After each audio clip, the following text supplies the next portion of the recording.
बहुत बहुत धन्यवाद। बहुत बहुत शुभ हो। बहुत सुंदर भजन और बहुत सुंदर गाए गए।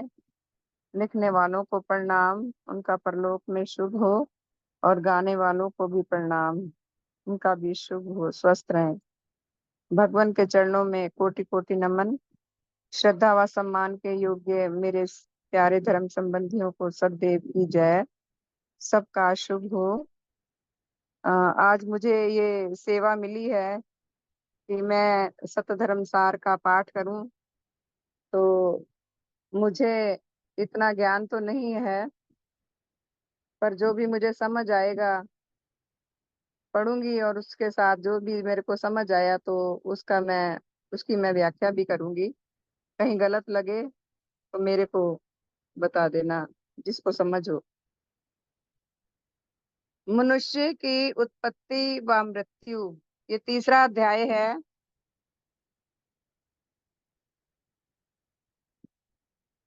मनुष्य आत्मा। मनुष्य का उत्पन्न करता। प्रकृति के करोड़ों वर्षों के विकास क्रम में इस पृथ्वी पर पहले पहल निर्जीव शक्तियों से जीवित शक्तियों का, तदुपरांत क्रमशः वनस्पति व पशु जगत का विकास हुआ है। इसी विकास क्रम में पशु जगत में से स्तनपायी शाखा में से क्रमागत उच्च परिवर्तन के द्वारा उन्नतशील मानसिक शक्तियों से संपन्न मनुष्य के अस्तित्व का प्रकाश हुआ है। इसलिए प्रकृति ही मनुष्य की उत्पन्न करता है। तो यहाँ जो वैज्ञानिकों ने भी खोज की है कि मनुष्य विकास क्रम में आया है, न- नेचर के विकास क्रम में आया है। तो देवात्मा ने इसको इनको डिटेल में बताया हमें कि प्रकृति के करोड़ों वर्षों के विकास क्रम में पहले निर्जीव शक्तियों से जीवित शक्तियों का उत्पन्न होना, कि नेचर में करोड़ों वर्षों के विकास क्रम में पहले निर्जीव शक्तियों से जीवित शक्तियों का, और उसके बाद क्रमशः क्रम वाइज पहले वनस्पति व पशु जगत का विकास हुआ है। तो जो हमने पढ़ा कि पहले सूरज था, फिर उसका एक पार्ट नीचे गिरा, धरती बनी, लाखों साल ठंडी हुई होने में लगे, उसके ऊपर जैसे काई जम गई तो वनस्पति जगत शुरू हुआ, फिर उसमें कीड़े मकोड़े आए, तो अमीबा जो बोलते हैं आया, फिर उसके बाद बहुत सारे पशु पक्षी जानवर, कितना कुछ हो गया। और इसमें इस विकास क्रम में करोड़ों साल लग गए। और पशु जगत की स्तनपायी शाखा से, जैसे बंदर चिंपांजी जो स्तनपायी थे, और उनमें क्रमागत क्रम से उच्च परिवर्तन के द्वारा उन्नतशील मानसिक शक्तियों से संपन्न मनुष्य के अस्तित्व का प्रकाश हुआ। यानी कि मनुष्य के अंदर मानसिक शक्तियां हैं, बोधदायिनी ज्ञानदायिनी। तो ये मनुष्य का विकास हुआ है स्तनपायी पशु से, और इसलिए प्रकृति ही मनुष्य की उत्पन्न करता है। कि जैसे कि हमें पहले बताया गया है कि मनुष्य को भगवान ने पैदा किया है, तो इसलिए प्रकृति ही मनुष्य की उत्पन्न करता है। इसके भिन्न मनुष्य की उत्पत्ति विषयक अन्य विश्वास भ्रामक हैं व सत्य नहीं है। यथा ईश्वर ने किसी मनुष्य को पहले मिट्टी का पुतला बनाया, और फिर उसमें अपना दम फूंक कर पैदा किया, उसे अपनी इच्छा व आज्ञा से किसी युवा स्त्री व पुरुष के रूप में पैदा कर दिया। उसे पहले पुरुष के रूप में उत्पन्न किया, और फिर उसकी कोई पसली निकाल कर उस पसली से उसके कोई स्त्री बनाई, आदि आदि। मतलब जो भी लोग ईश्वर को मानने वाले हैं तो ये अपने समझ के अनुसार बताया कि इंसान ऐसे ऐसे पैदा हुआ है। तो ये सच नहीं है। मनुष्य नेचर के विकास क्रम में आया है, और ये ज्ञानदायिनी और बोधदायिनी शक्तियां हैं इसके अंदर।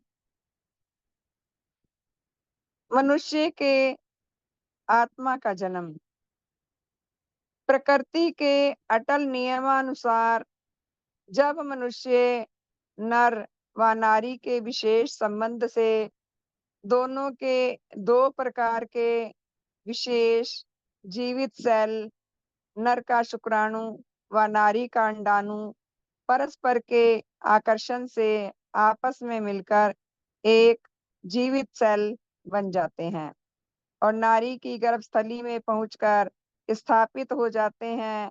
तब उन दोनों सेलों की सम्मिलित जीवनी शक्तियों से जो एक जीवनी शक्ति बन जाती है, और इस प्रकार के मेल से ही अपने भीतर गठन प्राप्त निर्माणकारी शक्ति लाभ करती है। यही निर्माणकारी जीवनी शक्ति पहले पहल उस नारी के गर्भ में एक नन्हे आत्मा के रूप में प्रकट होती है। तो इतना भी हम सबको ज्ञान है कि नर और नारी के विशेष संबंध से ही एक आत्मा का उत्पन्न होता है, एक आत्मा। फिर उसके अंदर जो अपनी जीवनी शक्ति होती है, जैसे एक बच्चे के अंदर जो अपनी जीवनी शक्ति होती है, पहले माता पिता से होती है, फिर उसकी अपनी जीवनी शक्ति बन जाती है, तो वही अंदर अंदर माँ के पेट में विकास करती है।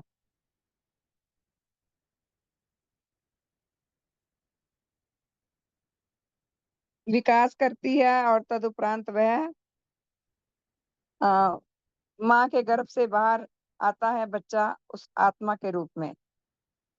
नंबर 2, प्रकृति की उपयुक्त विधि तथा टेस्ट ट्यूब व क्लोनिंग आदि अन्य विधियों से भी एक नए आत्मा का जन्म होता है, जो पहले इस विश्व में कहीं ना था। अब वैज्ञानिकों ने खोज की तो टेस्ट ट्यूब के द्वारा या क्लोनिंग के द्वारा भी ये नई विधियां हैं जिससे बच्चे पैदा होते हैं, पहले ये नहीं था। जैसे जैसे मनुष्य के दिमाग दिमाग विकसित हुआ सच को खोजने की, तो उन्होंने एक ये तरीका भी खोज लिया, और ये तरीका भी कामयाब हो गया। ये नया व नन्हा आत्मा मात्र रुधिर से अपने लिए एक और एक गठन प्राप्त मनुष्य शरीर का निर्माण करता है। वहां दूसरी ओर स्वयं भी धीरे धीरे उन्नत होता जाता है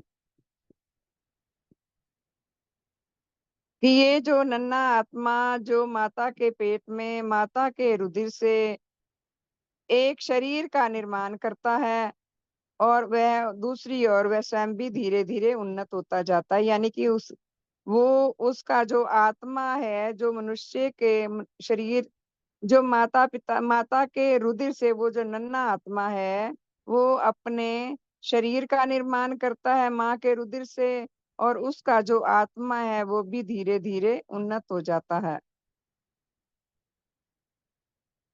निर्माणकारी शक्ति प्रकृति के अटल नियमानुसार मनुष्य का आत्मा अपनी गठन प्राप्त शरीर निर्माणकारी शक्ति के बिना कोई शरीर नहीं बना सकता। मनुष्य का आत्मा शरीर अपनी गठन प्राप्त शरीर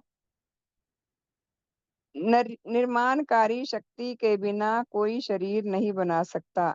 यानी कि जो मनुष्य का आत्मा है वह जीवनी शक्ति के बिना कोई शरीर नहीं बना सकता। यदि किसी नन्हे आत्मा में यह शक्ति यथेष्ट मात्रा में ना हो तो उसका शरीर भी अपूर्ण अधूरा बनता है। अब यहाँ ये बताया गया है कि वो नन्हा आत्मा जो माँ के गर्भ में है, उसके अंदर पूरी शक्ति शक्ति पूरी मात्रा में ना हो तो उसका शरीर भी अपूर्ण अधूरा बनता है। जैसा कि हम देखते हैं कई बच्चे विकलांग होते हैं, हाथ नहीं है, पैर नहीं है। अब तो जुड़े जुड़े बच्चे भी दिखाई देते हैं, कोई पेट से जुड़ा है, कोई नितंब से जुड़ा है, तो कोई सिर से जुड़ा हुआ बच्चा हम देखते हैं। तो वो तो दूसरी बात है, मगर इसमें ये बताया गया है कि उसका शरीर अधूरा बनता है जिसके अंदर ये शक्ति पूर्ण रूप से नहीं होती, और कितनी बार तो ये नष्ट भी हो जाता है। यदि उसमें यह शक्ति कुछ भी वर्तमान ना हो या पहले हो किंतु बाद में किसी कारण से नष्ट हो जाए, यथा भ्रूणपात हो जाए, तो वह भी कोई भी गठन प्राप्त शरीर नहीं बना सकता। अब हम देखते हैं कि जैसे माँ के गर्भ में बच्चा आता है, और जो अंदर निर्माणकारी शक्ति है वो पूरी मात्रा में नहीं है या वो नष्ट हो जाती है, तो बच्चा भी अंदर नष्ट हो जाता है, तो वो भ्रूणपात हो जाता है, फिर वह कोई भी शरीर नहीं बना सकता। ये एक दुनिया में भूल है जो लोगों ने बताया हुआ है कि जिंदा जो मर जाता है उसका भी वो भी जिंदा हो जाता है। इंसान मरता था तो उसको उसकी शक्ति के द्वारा जिंदा किया गया। तो ये सब अटकल पच्चू बातें हैं, ये सच्चाई नहीं है।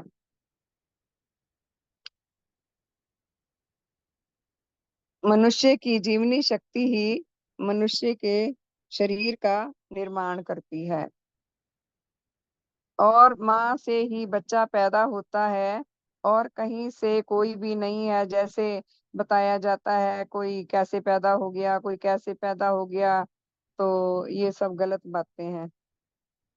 अब गणेश जी को बताया गया कि मैल का पुतला बनाया था, तो उसमें शंकर भगवान ने शक्ति फूंक दी तो वो बन गया, और फिर उसको हाथी का सिर लगा दिया, और उसका धड़ जो है अ, अजीब ही है। तो सो ये सारी बातें गलत हैं, और पूजे तो जाते हैं क्योंकि लोगों को सच्चाई का पता नहीं है। तो ये सब भगवान ने ये हमें क्लियर कर दिया है कि ये सब गलत है। शरीर व आत्मा का संबंध प्रकृति के अटल नियमानुसार मनुष्य के आत्मा व शरीर में घनिष्ठ संबंध होता है। अब हम प्राय देखते हैं, पहले तो हमें समझ नहीं थी जब तक ये हम भगवान की शरण में नहीं आए थे।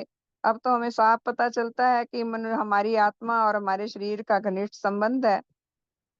मनुष्य का आत्मा जब किसी भी कारण से जीवित स्थूल शरीर से पूर्णतः अलग हो जाए तो उसका शरीर जीवित नहीं रह सकता, और फिर वह किसी विधि से पुनर्जीवित नहीं हो सकता।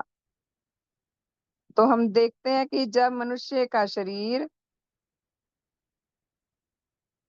जब स्पष्ट यही है कि मनुष्य का आत्मा जब किसी भी कारण से जीवित स्थूल शरीर से पूर्णतः अलग हो जाए, इसका कारण तो यही कि जब इंसान जैसे मर जाता है, उसको बोलते हैं जीवनी शक्ति उसकी साथ छोड़ देती है, तो उसका शरीर जीवित नहीं रहता। जब उसकी आत्मा ही निकल गई तो शरीर जीवित नहीं रहता, शरीर तो एक तरफ पड़ा रहता है, फिर वह किसी प्रकार भी जीवित दोबारा से जीवित नहीं हो सकता।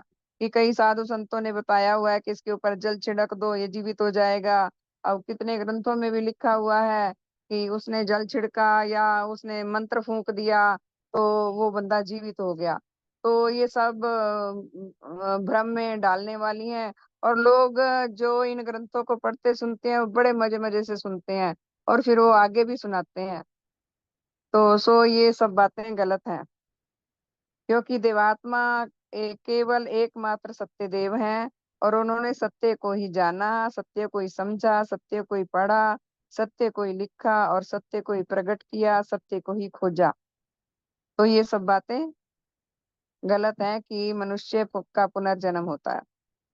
इस प्रकार मनुष्य के आत्मा को जीवित रहने के लिए उसका गठन प्राप्त स्थूल अथवा सूक्ष्म शरीर से संबंध होना आवश्यक है, अन्यथा वह अपने व्यक्तिगत अस्तित्व के विचार से पूर्णतः नष्ट हो जाता है। कोई आत्मा स्थूल या सूक्ष्म जीवित शरीर से संबंधित होने के बिना अपने किसी ज्ञान व भाव का प्रकाश नहीं कर सकता।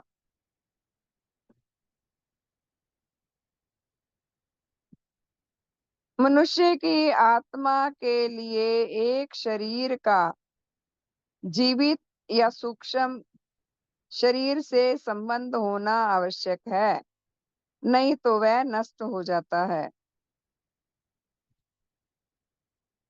कोई आत्मा स्थूल या सूक्ष्म जीवित शरीर से संबंधित होने के बिना अपने किसी ज्ञान व भाव का प्रकाश नहीं कर सकता। हम देखते हैं, हम हैं, हमारा शरीर है, हमारे अंदर आत्मा है, तो हम अपने भावों को प्रकट कर लेते हैं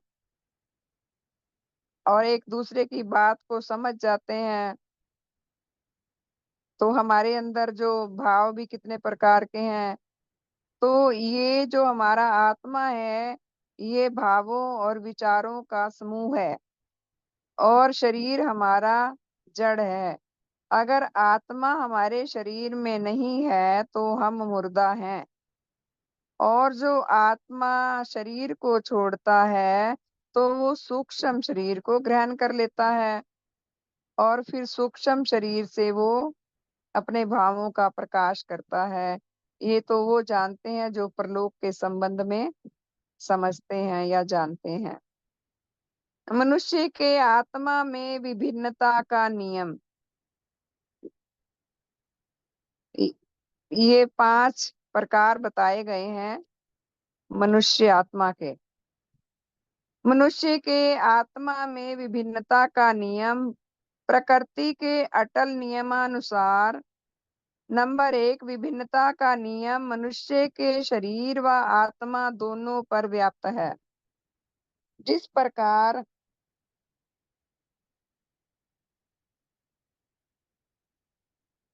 प्रत्येक मनुष्य का शरीर अलग अलग है, वैसे ही इन शरीरों में वास करने वाले आत्मा भी एक दूसरे से अपना अलग अलग अस्तित्व रखते हैं। अब विभिन्नता का नियम नेचर में है, हर चीज में विभिन्नता है। पशु जगत, मनुष्य जगत, वनस्पति जगत में विभिन्नता का नियम काम करता है, भौतिक जगत में भी। और ये मनुष्य के शरीर और आत्मा दोनों में है। अब हम देखते हैं कि संसार में अरबों लोग हैं, तो उनके शरीर में आंख, नाक, कान, मुंह होते हुए भी हम अलग से पहचान लेते हैं। अपने जानने वाले को कोई भी एक दूसरे से नहीं मिलता। हालांकि हम देखते हैं जुड़वा बच्चे भी नहीं मिलते। कहीं कोई मिलता होगा तो मिलता होगा, नहीं तो हमने नहीं देखा कि बिल्कुल एक जैसा कोई मिलता हो। वैसे ही इन शरीरों में वास करने वाले आत्मा भी एक दूसरे से अपना अलग अलग अस्तित्व रखते हैं। और हम ये भी देखते हैं कि हम जो मानव शरीर में है, कितने कितने हम जैसे धर्म संबंधी को जान लो या पारिवारिक लोगों को जाने, जिनको हम जानते हैं उनका तो हमें पता ही है कि हर एक मनुष्य की आत्मा में जो भाव शक्तियां, विचार शक्तियां अलग अलग हैं। किसी के विचार कैसे हैं, किसी के विचार कैसे हैं, कोई सात्विक है, कोई कैसा है। तो ऐसे ही भाव भी अलग हैं। तो विभिन्नता का नियम जो है वो शरीर और आत्मा दोनों पर लागू है।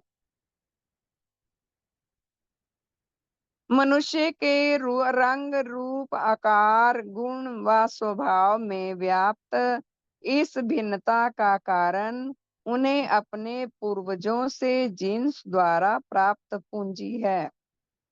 मनुष्य के शारीरिक व आत्मिक रोगों व आयु निर्धारण में भी इस पूंजी की महत्वपूर्ण भूमिका रहती है।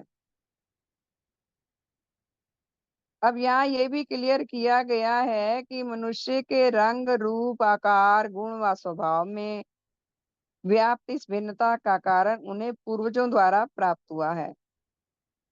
अब देखते हैं, हर बंदे का रंग एक जैसा नहीं है, रूप में अलग है, आकार में है, कोई लंबा है, कोई छोटा है, कई गुणों में, स्वभाव में, सब में फर्क है। जैसा हम देखते हैं कि हमें परम पूजनीय भगवान देवात्मा ने बताया कि मनुष्य में भिन्नता का कारण उन्हें अपने पूर्वजों से मिलता है। जैसे हमें बताते हैं कि हमारी आत्मिक पूंजी जो है हमारी माँ के कारण है, पिता के, हमें पूर्वजों से मिली है। अब जैसे भगवान को भी बताया गया है कि उनके जो दादाजी थे वो बहुत उपकारी थे, उनके पिताजी साहसी थे,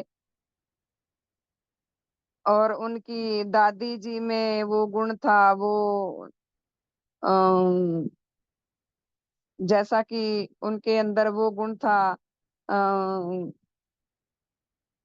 कि व्रत रखती थी वो, तो पानी ही नहीं पीती थी।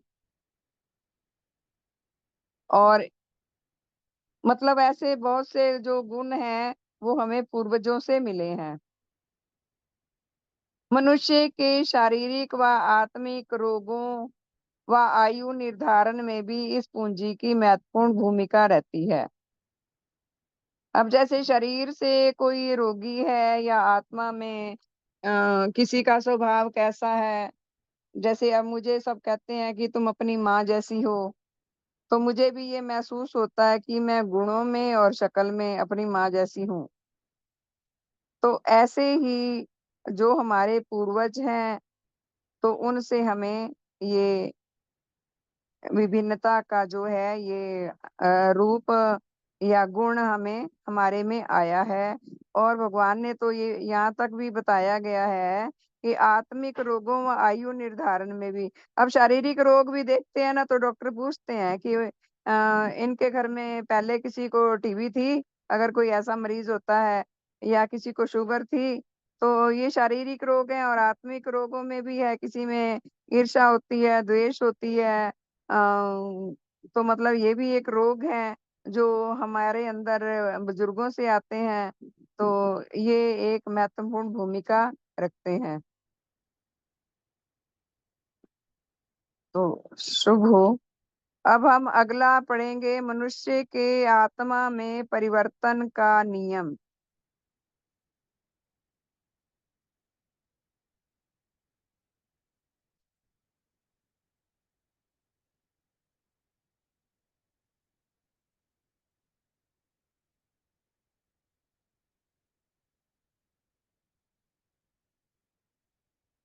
मनुष्य की आत्मा में परिवर्तन का नियम नंबर 6 में है, प्रकृति के अटल नियमानुसार जड़ और शक्ति के परस्पर के संबंध के द्वारा विश्व के प्रत्येक विभाग और उसके प्रत्येक अंश में परिवर्तन हो रहा है।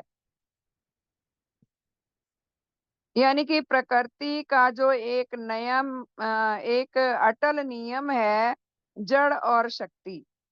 हमारा जड़ और शक्ति, हमारा शरीर जड़ और हमारी आत्मा शक्ति के परस्पर के संबंध में विश्व के प्रत्येक विभाग में, उसके प्रत्येक अंश में परिवर्तन हो रहा है। यानी कि ये मनुष्य में भी है, पशु में भी है, और वनस्पति जगत में भी है। ये नियम काम कर रहा है, जड़ और शक्ति का परस्पर संबंध। नंबर 2, मनुष्य का अस्तित्व विश्व का अंश और उसके विविध विभागों के साथ संबंध सूत्रों से जुड़ा हुआ होकर निरंतर परिवर्तित होता रहता है। मनुष्य का जो अस्तित्व है विश्व का अंश और उसके विविध विभागों के साथ संबंध सूत्रों से जुड़ा हुआ होकर निरंतर परिवर्तित होता रहता है।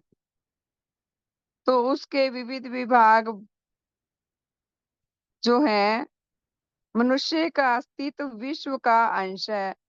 हमारी आत्मा, हमारा शरीर, ये हमारा अस्तित्व है और ये विश्व का अंश है। ना कि लोग बोलते हैं कि ये ब्रह्म का अंश है। तो ये विश्व का अंश है, उसके विविध विभागों के साथ संबंध सूत्रों से जुड़ा हुआ होकर निरंतर परिवर्तित होता रहता है। अब यहाँ विविध विभाग के साथ जो संबंध है, या तो ये पशु, मनुष्य और वनस्पति जगत के साथ है, तो इसका इसमें परिवर्तन होता रहता है। ये मेरे को क्लियर नहीं है। किसी और को क्लियर हो तो कृपया बताने की कोशिश करें। वो पहले भी मैंने अपने बुद्धि के अनुसार बताया है। श्रीमान चंद्रगुप्त जी आगे, उनको उनसे पूछ लो मैडम।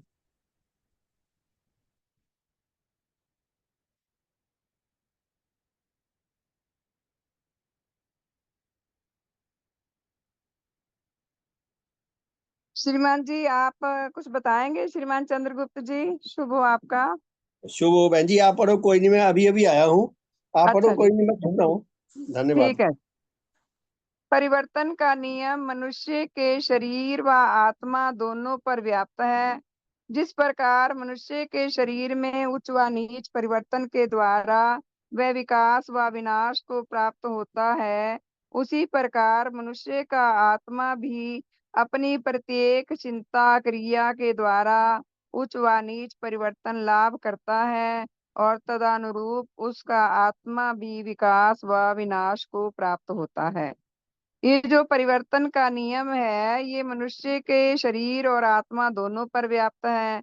हम देखते हैं कि जब हम गलत चीज खाते हैं या गलत गलत चीज के खाने से ही होता है मनुष्य के शरीर में परिवर्तन। तो वो उसका जो है, कितनी बार हम देखते हैं कि शरीर रोगी हो जाता है। कहते हैं क्या खा लिया होगा इसने, ये खा लिया, बाजार का खा लिया, तो ये चीज के ऊपर गलत चीज पी ली जो मैच नहीं करती है, तो शरीर रोगी हो जाता है, शुगर बढ़ जाती है, हार्ट की प्रॉब्लम हो जाती है, बुखार आ जाता है। तो ऐसे ही हमारी आत्मा पर भी, जब हमारी आत्मा कोई नीच चिंता करती है, ईर्ष्या में, द्वेष में, कलेश में रहती है, या किसी का बुरा सोचती है, बुरा करने के लिए, जो हम देखते हैं अंदर मनुष्य के आत्मा के अंदर भी कितने रोग हैं। अगर हम इन रोगों को, इनके अंदर हमारी चिंता चलती है, तो हमारे अंदर नीच परिवर्तन आता है।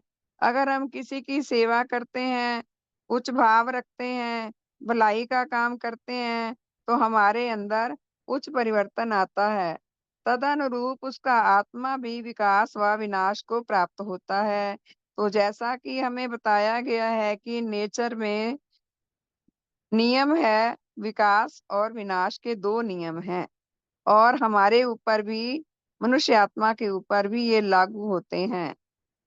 प्रकृति में विकास और विनाश के दो नियम हैं। हम देखते हैं बरसात आती है, आंधी आती है, कितने पर्वत गिर जाते हैं, कितने पेड़ गिर जाते हैं, तो विनाश होता है। और अब हम कई देखते हैं कि कितनी बिल्डिंग्स बन रही हैं, कितने पेड़ पौधे और जो जीवित से अजीवित से जीवित बन जाते हैं, विकास की ओर चल रहे हैं, विकास का काम हो रहा है, महापुरुष आ जाते हैं, अच्छे काम करते हैं, सेवा संस्थाएं हैं।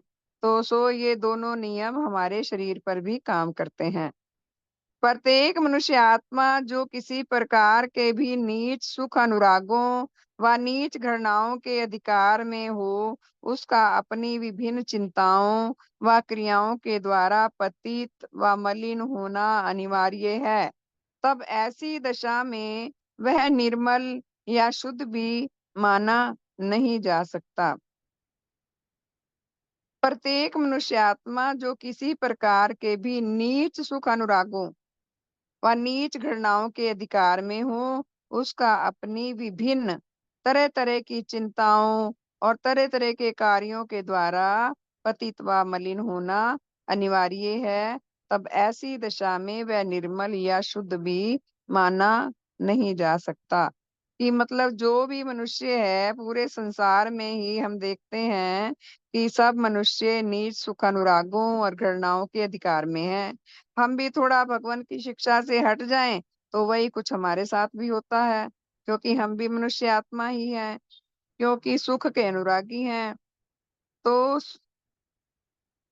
सुख की या दुख की या सही ज्ञान ना होने की, जानकारी ना होने के कारण हम भी चिंताएं, गलत क्रियाएं करते हैं। तो उससे पतन व आत्मा का मलिन होना आवश्यक है। तो ऐसा आत्मा शुद्ध व निर्मल पवित्र नहीं माना जा सकता जो नीच चिंताएं और नीच घृणाओं के अधिकार में है।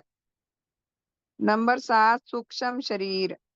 प्रकृति के अटल नियमानुसार प्रत्येक मनुष्य का आत्मा अनुकूल दशा में योग्यता रखने पर अपने स्थूल शरीर के अनुरूप ही कोई सूक्ष्म शरीर बना सकता है और उसके भिन्न और कुछ नहीं।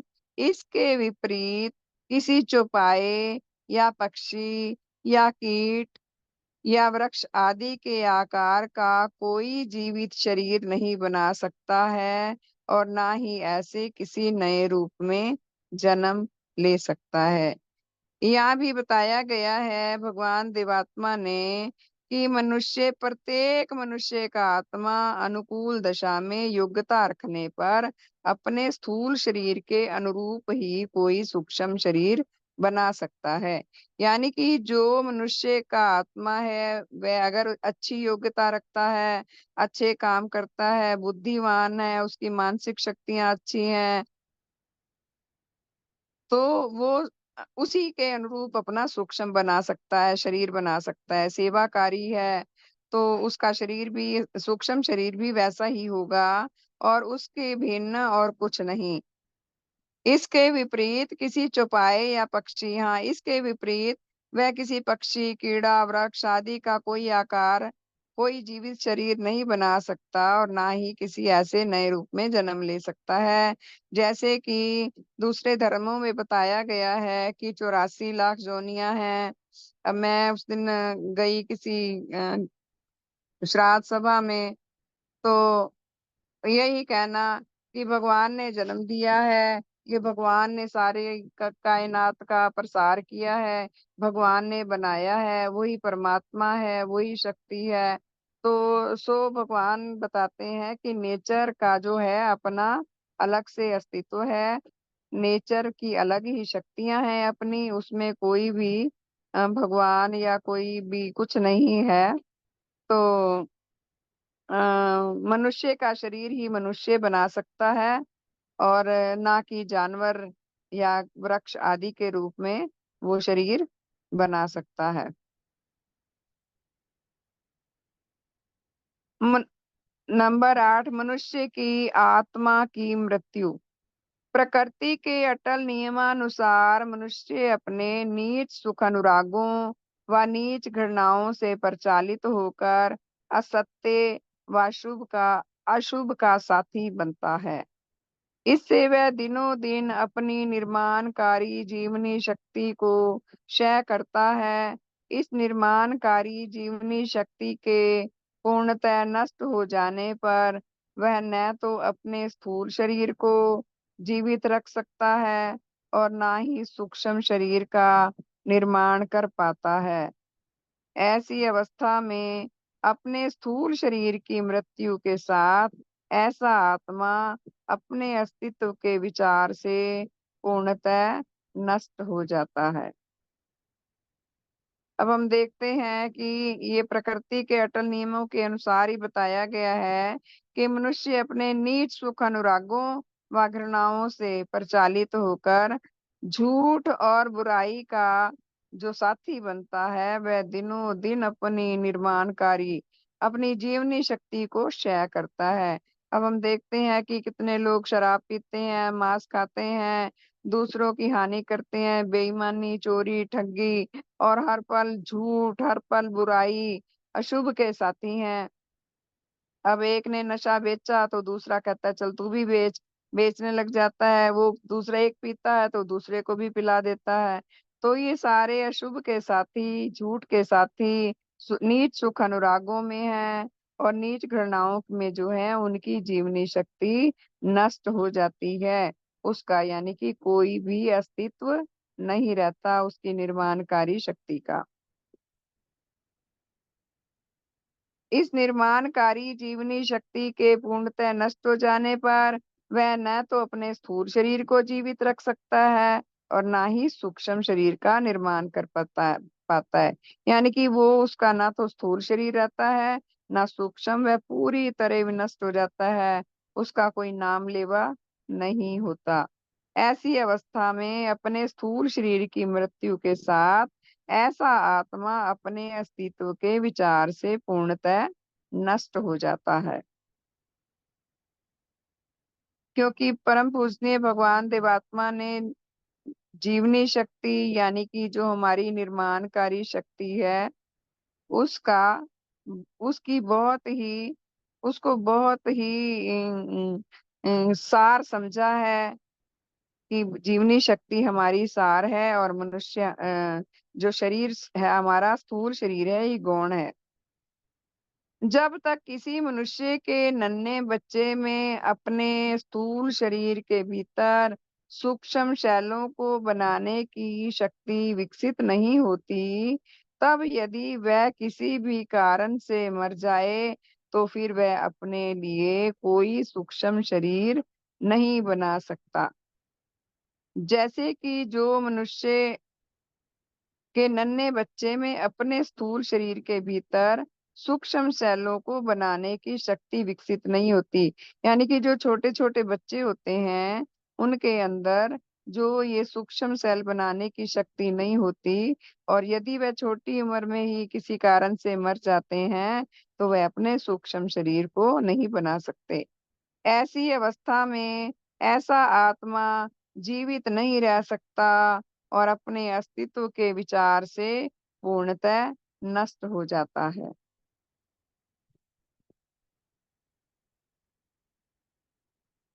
मनुष्य के आत्मा का पतन और विनाश, तो मैं सोचती हूँ ये श्रीमान जी पढ़ेंगे कल।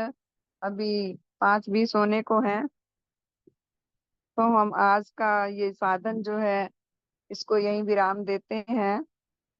तो बहुत बहुत शुभ हो आपका, बहुत भला हो आपने सुना। अब मुझे पूरा ज्ञान तो नहीं है, मगर जो भी मेरे में जो समझ थी थोड़ी बहुत मैंने उसके हिसाब से इसको पढ़ा। जो हम सुनते रहते हैं तो जो गलती होगी तो उसको क्षमा करना। तो अब श्रीमान जी ही बताएंगे। सबका शुभ हो, बहुत बहुत बहुत सबका बहुत धन्यवाद धन्यवाद। बहन जी, आपका बहुत बहुत धन्यवाद। एक तो आपके कारण मैं बेफिक्र हो गया, मुझे जाना था डॉक्टर को दिखाने। अब मैंने कहा भी मुझे जब तय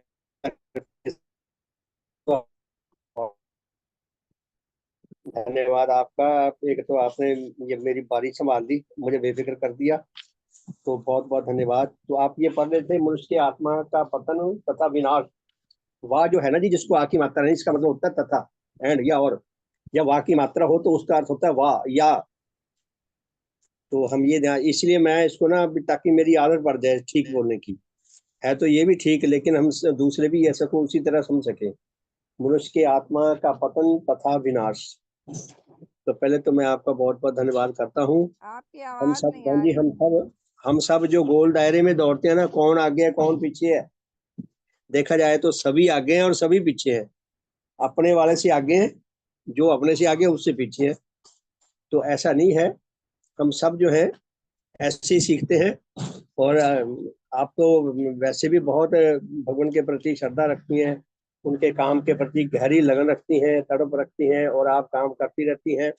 ये भी अपने आप में एक प्रचार है पूर्णी भगवान की शिक्षा का, अब ये 2 बार पुस्तक हमने पढ़ ली समझो, तो मेरे अंदर ये प्रेरणा उठी है कि मैं इसका अपना 22 तारीख तक इसका स्वास्थ्य के विषय में साधन चल रहे हैं, तो 23 से मैं इसको व्हाट्सएप पे डालना शुरू किया करूंगा, और ताकि एक तरह की मेरे लिए पुस्तक भी बन जाए। अपनी व्याख्या और जो कुछ मेरे से टूटी फूटी मेरी समझ है उसके अनुसार जो कुछ उसमें मैं उदाहरण बीच में जोड़ के और इसको थोड़ा विस्तृत रूप दे के व्हाट्सएप पे डाल सकता हूँ, तो ये कोशिश करूंगा कि 23 तारीख से इसको डालने लग जाऊं। तो बहुत बहुत आपका धन्यवाद। आपने मुझे कहा है मैं पढ़ूं, इसलिए मैं सिर्फ 2 संदेश पढ़ूंगा, क्योंकि समय भी खत्म होने वाला है। तो भगवान ने दिया है कि मनुष्य के आत्मा का पतन तथा विनाश। ये जो रेड लाइन में ये जो लिखा हुआ है संदेश, ये अपने आप में बहुत कई प्रश्न खड़े करता है कि क्या मनुष्य की आत्मा पतित भी हो जाती है। जो आम धारणा है कि आत्मा का जन्म ही नहीं होता, आत्मा की मृत्यु नहीं होती, आत्मा निर्लेप है, यानी कि आत्मा के ऊपर किसी और सिस्टम का लेश मात्र प्रभाव नहीं पड़ता। तो वो जो उनकी धारणाएं हैं, जो उनके विश्वास है, ये बात उन विश्वासों के एकदम विपरीत है कि क्या आत्मा का पतन भी होता है। उनको अगर हमें उनकी दृष्टि से हम सोचें तो वो आत्मा का पतन नहीं मानते। तो हमें अगर हम समझाने में सफल रहे, अपने आप को समझाने में और उनको भी समझाने में, तब हम आत्मा के पतन से बचने का प्रयास भी कर सकते हैं। और पतन के बाद विनाश, कि आत्मा पूरी तरह नष्ट भी हो सकती है। ये देखा जाए तो बहुत बड़ा चैलेंज है पूरी मानवता के लिए इस बात को समझना। तो क्या दिया है, प्रकृति के अटल नियमानुसार प्रत्येक मनुष्य के लिए, नेचर के जो अटल नियम है, विश्वव्यापी अटल नियम, उनके अनुसार प्रत्येक मनुष्य के लिए कुछ जानना समझना बहुत जरूरी है। क्या, कि जो जन विभिन्न सुखों का बोध लाभ कर चुका हो, जिस व्यक्ति को विविध सुखों का बोध प्राप्त हो चुका हो, ज्ञान प्राप्त होना और चीज है, बोध प्राप्त होना और चीज है, जिसको गहरी समझ हो गई हो, जिसको प्रैक्टिकल अनुभव भी हो, उसका उन सुखों के विषय के प्रति आकर्षण अनुभव करना और धीरे धीरे यह आकर्षण बढ़ाते जाकर उनका अनुरागी बन जाना अनिवार्य है। भगवान स्पष्ट करते हैं कि सुखों का ज्ञान होना हमारे लिए बहुत हितकर है, सुखों का बोध होना भी बहुत हितकर है। लेकिन यदि उन सुखों का बोध होने पर हम धीरे धीरे उसके प्रति आकर्षित होते जाते हैं, जिस चीज से हमें सुख मिलता है, जब भी उस प्रकार की कोई घटना दोबारा होती है या हमें कोई दोबारा वही वस्तु खाने का अवसर मिलता है जिसको खा के हमें बड़ा मजा आया हो, टेस्ट आया हो, तो इंसान उसको रिपीट करना चाहता है अपनी उस गति को। और जितना वो रिपीट करेगा उतना वो धीरे धीरे सुख का ज्ञान और बोध के बाद उसका अनुरागी बनता जाता है। तो भगवान यही फरमाते हैं कि विविध प्रकार के सुखों का बोध लाभ कर चुका हो यदि कोई, उसका उन सुखों व विषयों के प्रति आकर्षण अनुभव करना, अगर बोध लाभ हो गया हो, उसके बाद फिर अगली स्टेज आकर्षण अनुभव करने की है। और फिर धीरे धीरे यह आकर्षण बढ़ाते जाकर अगर बार बार उस घटना को रिपीट करेगा तो उसका आकर्षण बढ़ता जाएगा, तो उनका अनुरागी बन जाना उसके लिए अनिवार्य है। मुझे 45 साल हो चुके हैं, लगभग 45 साल होने वाले हैं मिशन में आए हुए। तो मिशन में आने से पहले मैं शराब पिया करता था दोस्तों के साथ, बीड़ी सिगरेटें भी पिया करता था, अंडे भी खाए हैं, लेकिन मेरे जल्दी छूट गए, क्योंकि मैं अभी तक उनका पक्का अनुरागी नहीं बना था, ना बीड़ी का, ना सिगरेट का, ना शराब का, ना अंडों का। अगर अनुरागी बन जाता तो फिर मेरे लिए शायद मुश्किल हो जाता उनको छोड़ना। तो इस संदेश में यही मिलता है कि अगर किसी को विविध सुखों का बोध प्राप्त हो जाए और उस गति को वो रिपीट करता रहे, तो फिर उसका धीरे धीरे उसका जो आकर्षण है वो धीरे धीरे इतना बढ़ जाता है कि उसका आकर्षण फिर उससे छूटता ही नहीं। उसका अनुरागी बन जाना उसके लिए नितांत आवश्यक है। यानी कि वो उनको अपने इर्द गिर्द, जैसे ना कोई अपने गले में रस्सा लपेट ले, सारे शरीर को रस्से से बांध ले और फिर ताला लगा ले और चाबी दूर फेंक दे समुद्र में, कि भी खुद भी ना खुल सके, कोई और भी ना खोल सके। इस तरह इंसान सुखों के अनुराग में अपने आप को अनजाने तौर पर भी जकड़ लेता है, जानबूझ के भी जकड़ लेता है। दूसरी बात, जो जन विभिन्न सुखों का अनुरागी बन चुका हो, अब वो था बोध से अनुरागी बन जाना बहुत जरूरी है। अब कहती है जो अगर वो अनुरागी बन चुका हो तो उसके लिए उन सुखों का पक्षपाती व दास बन जाना भी अनिवार्य है। जो जिस सुख का अनुरागी है उस सुख का वो अनुचित पक्षपात करने के लिए विवश होता है, उस सुख का वो दास है, उस सुख का वो अनुरागी है। मेरे बड़े भाई साहब शराब पीते थे, बहुत अच्छे थे दिल के, तो मैंने उनको कई बार, मैं उनसे प्रार्थना करता था, कई बार मैंने उनको कहा। एक बार जी घर में थे तो आंधी आने लगी, तूफान आने लग गया, बारिश होने लगी, तो बारिश में भी वो उनके अंदर ललक जागी जब शराब पीने की, तो वो जैसे तैसे करके घर वालों को हाथ चढ़ा के और निकल गए। मेरे बहुत कहने के बावजूद भी रुके नहीं वो बरसात में। कहने का अर्थ ये है कि जब हम किसी के दास बन जाए फिर हमारे अपने वश में कुछ नहीं होता, हम दूसरों के हाथों में खेलने के लिए विवश होते हैं। तो भगवान क्या फरमाते हैं कि जो विविध जन विविध सुखों का अनुरागी बन चुका हो उसके लिए उन सुखों का पक्षपाती व दास बन जाना अनिवार्य है।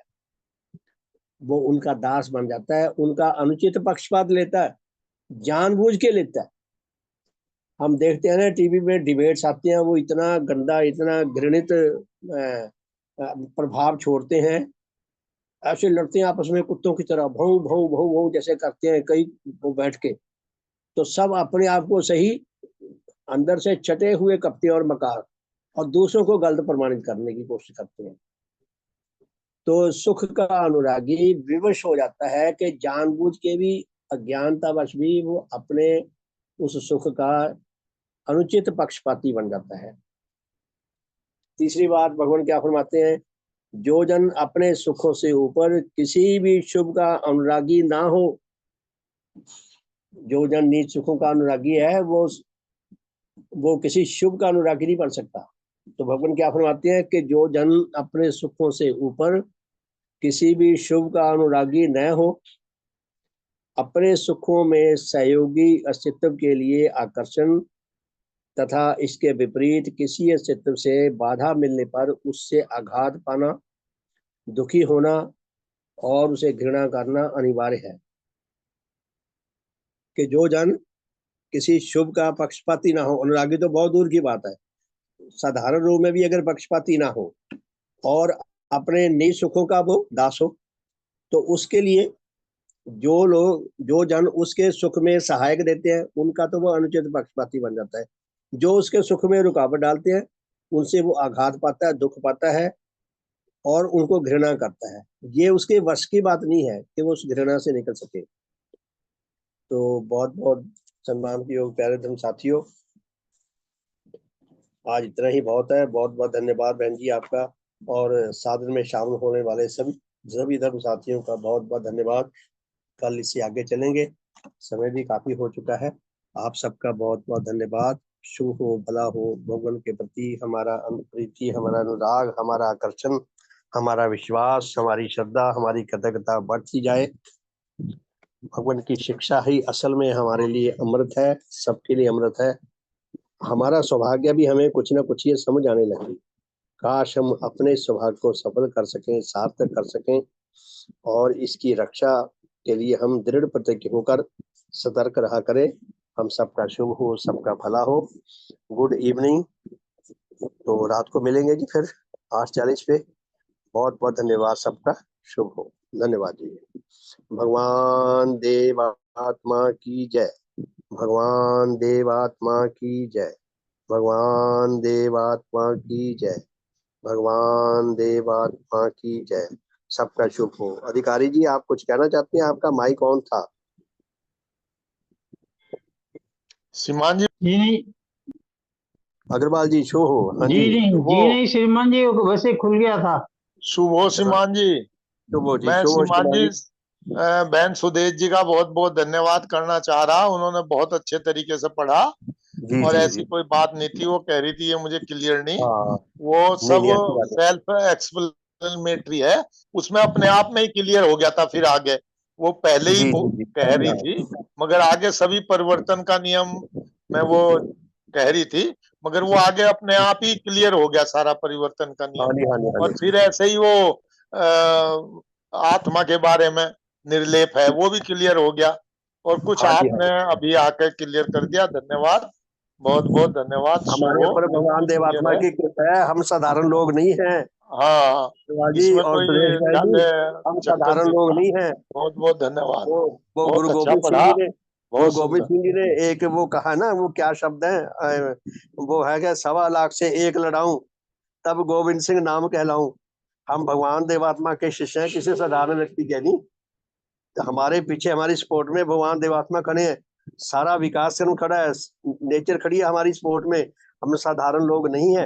बाकी ये है, ठीक है, सबको ये नेचर का प्रोसेस है, सबको धीरे धीरे ही आता है।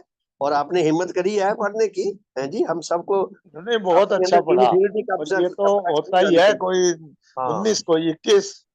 हाँ जी हाँ जी हाँ जी। धन्यवाद, सबका शुभ शुभ हो। हो।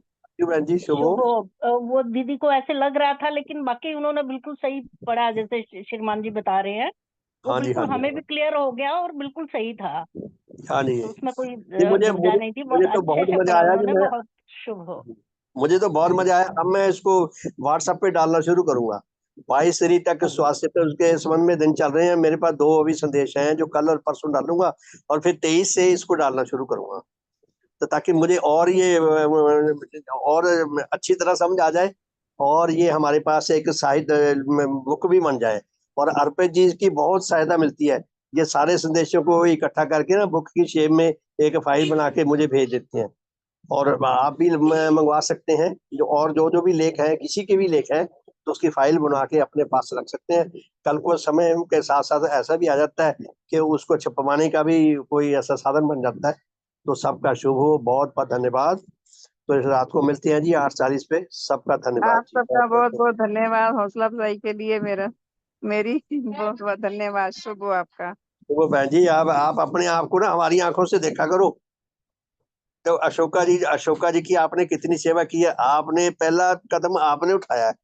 अगर आप ही पहले ना करती तो शायद उनको बेचारी को कोई, हम अटेंड ही ना करते कोई भी। मैं तो फिर भी नहीं जा श्रीमान जी, सका। वो भी राम शक्तियां यशपाल थी जी कोई गए, जिन्होंने मुझे सुदर्शन जी गए, दर्शन वो सिंह तो जी गए। कोई हाँ जी। शक्ति थी, कोई सहायकारी शक्तियां अतः थी जिन्होंने शक्ति मुझे आगे लगा दिया। तो ना, शक्ति तो प्रेरणा देती है। तो आप अपने आप को हमारी आंखों से देखो ना। धन्यवाद, बहुत बहुत शुभ हो, बहुत अच्छा। धन्यवाद जी, फिर रात को मिलते हैं 8:40 पे। शुभ हो सबका। शुभ हो सुदेश दीदी, आपका बहुत बहुत धन्यवाद। शुभ हो आपका भी बहुत बहुत धन्यवाद। खुश रहो, स्वस्थ रहो।